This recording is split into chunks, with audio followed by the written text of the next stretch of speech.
Assalamu alaikum. Barkanmu da warhaka, barkanmu da sake kasancewa da ku a cikin darasinmu na ƙa'idojin rubutu. Wannan shine darasi na shida. Wanda muke fata kuma ya zama shine darasi na ƙarshe cikin gabatarwar da muke a kan wannan darasi na ƙa'idojin rubutu.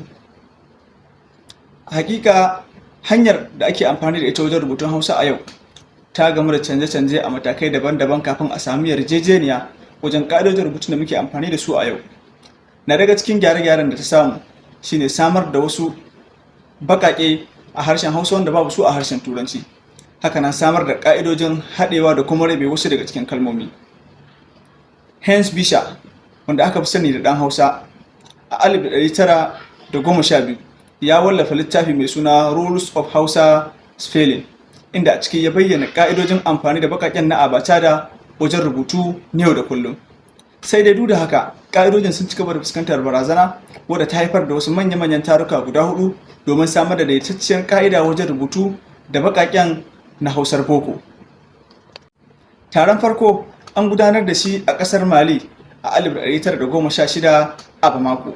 Taro na biyu an gabatar da shi a Jami'ar Ahmadu Bello da ke Zaria a 1970.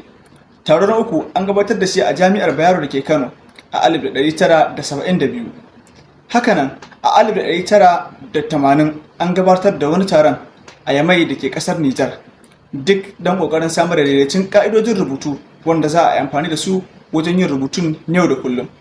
Waɗannan ka'idoji barinsu ko kuma sauka da kansu wajen rubutu na iya kawo barna a cikin rubutun, wanda a cikin jerin darussan da za mu gabatar za mu koyar da ku hanyar amfani da waɗannan ka'idoji domin yin ingantaccen rubutu. Da fatan za ku ci gaba da kasancewa tare da mu domin amfana da abin da muke yaɗawa. Mun gode.